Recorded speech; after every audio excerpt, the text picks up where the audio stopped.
The Super League is back. It is like that terrible smell that just will not go away. And today we now have heard about the next phase of them to try and implement it into European and world football. And it's just shocking, I'm looking at this not even as a Villa fan. I'm looking at it as a general football fan, and I think this is all coming from of the product of how good the Premier League is, and it's coming from different angles all the time, always wanting to get a piece of what the Premier League is and the product of what it's become. If you look at the course of the January transfer window, we've got a club in English football spending £300 million in one window. The Premier League is spending more money than any other league. It's spending more than Liga, La Liga, Serie A. It's spending more than all of the biggest leagues in European football. And there's so much money circling in football, and it just stinks. It just absolutely stinks. And then I just feel like how ironic that one of the biggest clubs in the Premier League at the minute, Manchester City, have now had breaches of financial fair play, and now there's that Super League story that's coming, that's sort of that dangling that carrot and sort of saying, well, if you're not happy in the Premier League and you get punished in the Premier League, why don't you come and join us and join forces and come into this nice, lucrative league that we're going to create, in a competition where financially it's going to be better for all of these massive clubs to make money, and it just stinks. And I think it is ironic that it's coming out a couple of days after the Premier League have started to try and ramp up a punishment for sort of a club that's allegedly broke the rules. And you got to look at clubs like Chelsea, look at Todd Boehly and think, why do you want to buy a football club? And it's sort of, are they foreseeing what could potentially happen in 4 or 5 years' time? And I think as a football fan, when you look at, say, Real Madrid playing Manchester United, or Barcelona playing Chelsea, or, any big fixture, PSG v AC Milan, at the moment, you look at it in the Champions League and it excites you. It excites a football fan. It excites a neutral like me.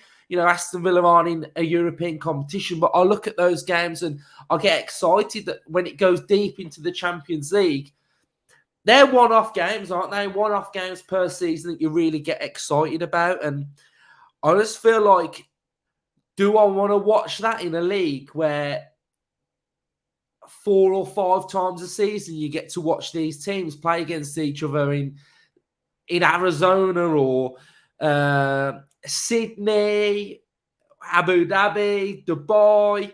Like, it just stinks. It just absolutely stinks. And I don't want to watch it. I think the Champions League's got a really good product, but for whatever reason, the money that's coming into football at the minute and the way in which these people want to perceive the way we enjoy and look at football, I think is two completely different things. And they're just literally, it's just literally a money maker. It's a money making idea for individuals to line their pockets, and that is what it's all about. It's got no thought process of how fans feel. I think they've twisted the way they want to work it now as well. So the initial idea was no relegation, no relegation and no promotion. So it was a closed shop, and there was complete uproar, wasn't there? There was complete uproar across football.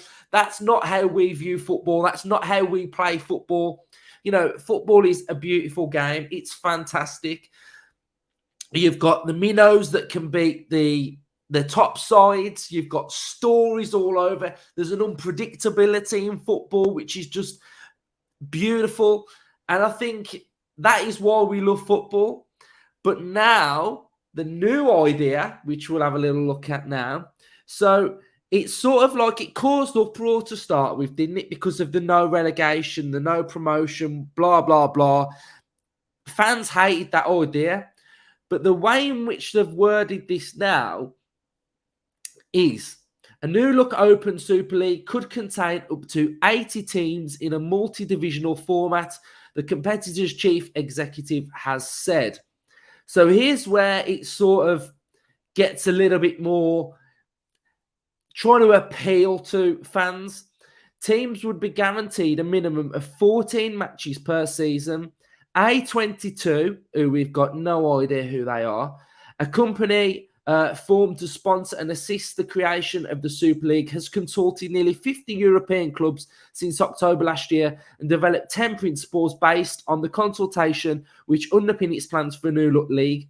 So there'll be up to 80 teams, multi-divisional format, no permanent members, which there would be permanent members. You know, you'd be talking about your Real Madrid, your PSG, your Barcelonas, your Juventuses.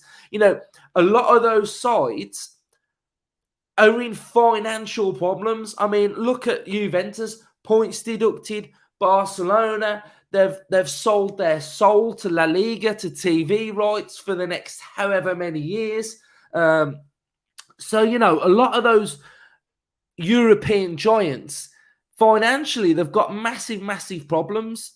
No permanent members and a minimum of 14 matches per season. So, you know, even if you have a look at how that could potentially look, you know, you could with 14 matches still, you could potentially play a Premier League season. You could dot in the 14 matches here or there. But it's like those clubs will look at certain things and think of, you know, the money side of the Super League. Do they really need to be in the Premier League?